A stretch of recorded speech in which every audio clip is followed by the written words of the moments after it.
Hai Sobat Pencinta Catur, saya akan ajak kalian untuk melihat partai terbaik dari babak 8 besar yang mempertemukan juara dunia catur Magnus Carlsen melawan Fabiano Caruana.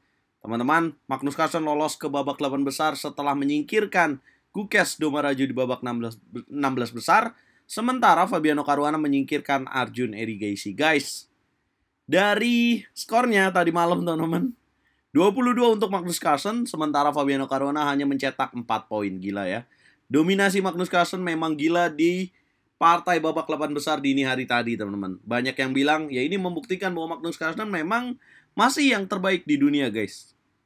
Dan saya akan ajak kalian untuk melihat partai terbaik, di mana Magnus Carlsen lakukan skakmat di tengah-tengah papan melawan Fabiano Caruana. Sebelum itu, like dulu video ini, jangan lupa di-share, jangan lupa di-subscribe juga, nyalakan lonceng notifikasi. Buat kalian yang udah lakukan itu, aku ucapin terima kasih banget guys. Kalian luar biasa. Magnus Carlsen, pemegang bola putih, memulai dengan langkah E4. Ini di format 3 menit plus bonus waktu 1 detik setiap melangkahnya. Fabiano Caruana menjawab dengan pembukaan Sicilian Defense C5. Putih kuda F3, hitam E6, dan putih C3. Yap, Magnus Carlsen memilih pembukaan Sicilia variasi Alapin dengan ciri khas pion C2, C3 ini. Hitam kuda F6, putih E5, hitam kuda D5. Putih melanjutkan dengan gajah C4, hitam D6. Putih D4, pion C5 memukul pion D4, pion C3 memukul pion D4, dan hitam gajah E7. Putih lakukan rokade, hitam rokade, putih benteng E1, dan hitam kuda D7. Teman-teman, permasalahan bagi pemain hitam dalam variasi Alapin pembukaan Sicilia ini adalah gajah di petak C8 ini, karena kesulitan untuk berkembang. Langkah ke-10, putih melanjutkan dengan memukul pion D6, hitam gajah memukul pion D6, putih kuda C3. Kuda memukul kuda, pion memukul kuda, dan hitam B6. Coba mengeluarkan gajah ke petak B7.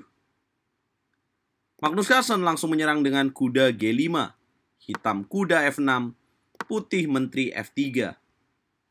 Mengancam benteng di petak A8. Hitam menteri C7, malah memberikan benteng di petak A8. Ya, Fabiano Caruana coba memancing teman-teman di sini. Apabila menteri memukul benteng di petak A8, maka hitam akan lakukan gajah ke petak B7.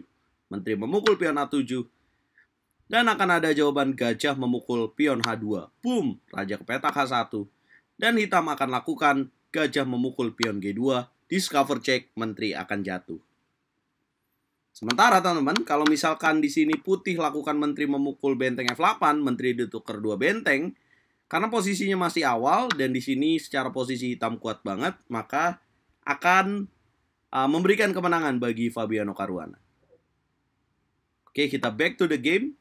Karena Magnus Carlsen tidak lakukan itu dan dia pilih gajah D3. Malah balik memancing pemain hitam. Apabila menteri memukul pion C3, maka Magnus lakukan discover check, gajah memukul pion H7. Kemudian hitam melanjutkan dengan gajah B7, tidak memilih gajah memukul pion H2. Padahal ini langkah yang harusnya tepat dilakukan oleh hitam dengan gajah memukul pion H2, raja 1, dan gajah D6. Ini akan memberikan keunggulan bagi Fabiano Caruana.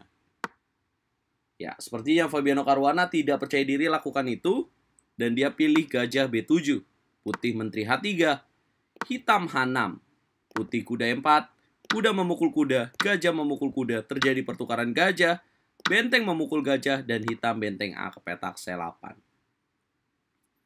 Ya, kenapa Fabiano Caruana mau menukar kuda dan gajahnya? Karena dia tahu di sini kelemahan dari putih adalah C3, langsung terlihat oleh pemain hitam. Coba mengeksploitasi titik lemah di petak C3, putih gajah D2. Hitam menteri C4, putih A4.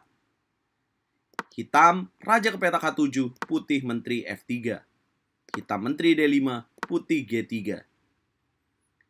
Hitam benteng ke petak C7, putih raja G2. Hitam benteng F ke petak C8, putih benteng E ke petak S1, coba menukar menteri.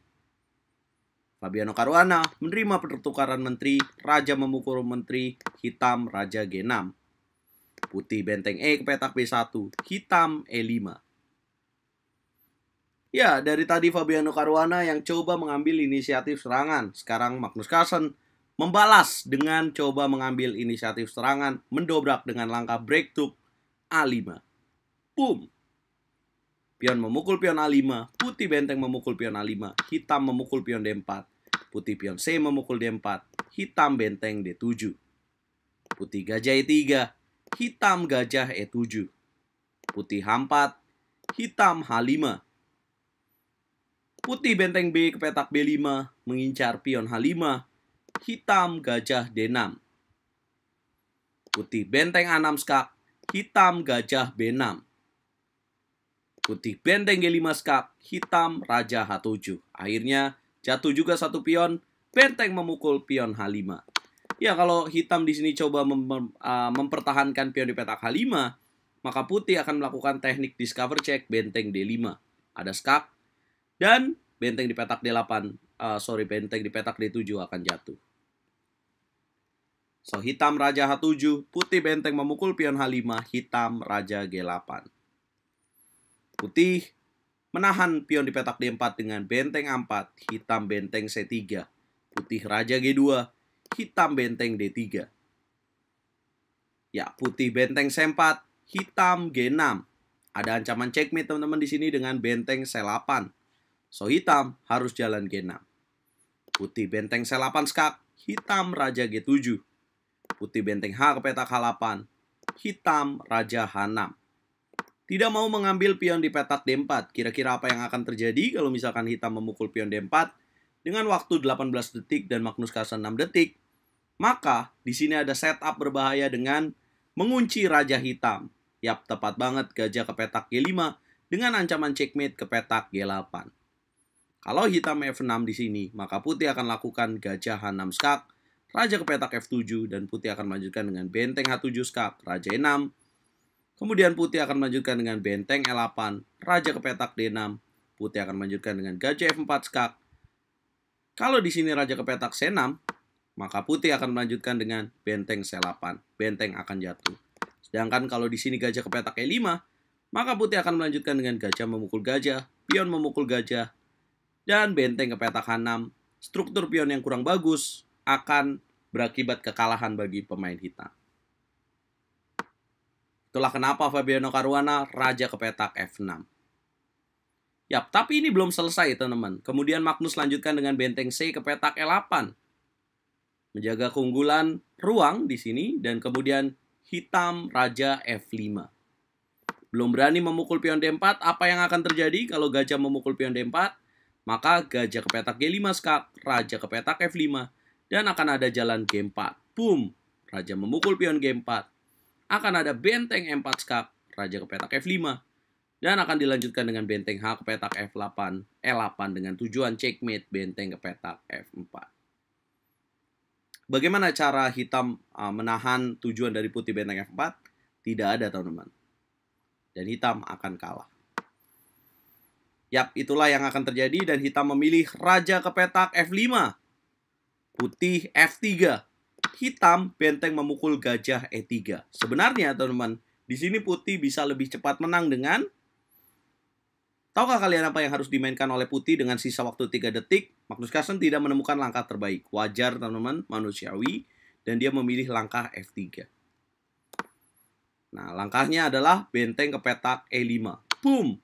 Raja ke petak F6, akan dilanjutkan dengan gajah G5 skak, raja ke petak G7, dan akan ada benteng E ke petak E8, seperti rencana di beberapa langkah sebelumnya. Oke, setelah raja F5, putih F3, hitam memukul gajah di petak E3, karena tujuan dari putih bahaya banget dengan checkmate G4, kemudian gajah G5.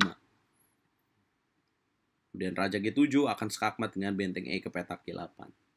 So, dengan waktu sisa 3 detik, Fabiano Caruana panik, benteng memukul gajah, putih benteng memukul benteng, hitam benteng memukul D4, putih G4 skak, raja F4, putih benteng E2, mencegah hitam benteng D2, hitam F5.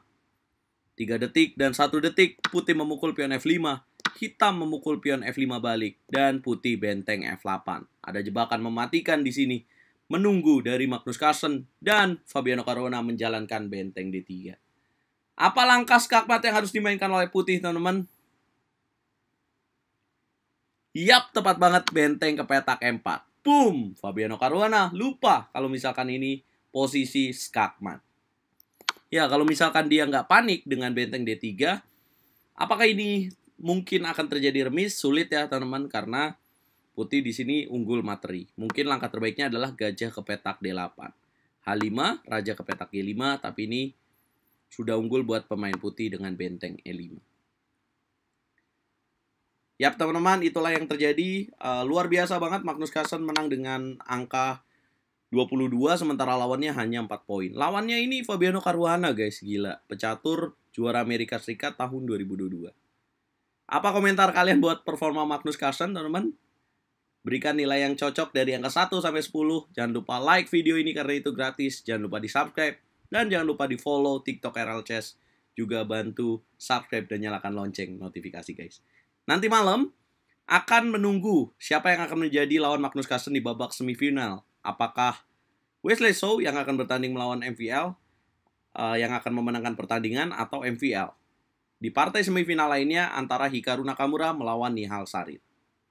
Jam 1 dini hari nanti, teman-teman, akan berlangsung partainya. Live streaming nih, guys.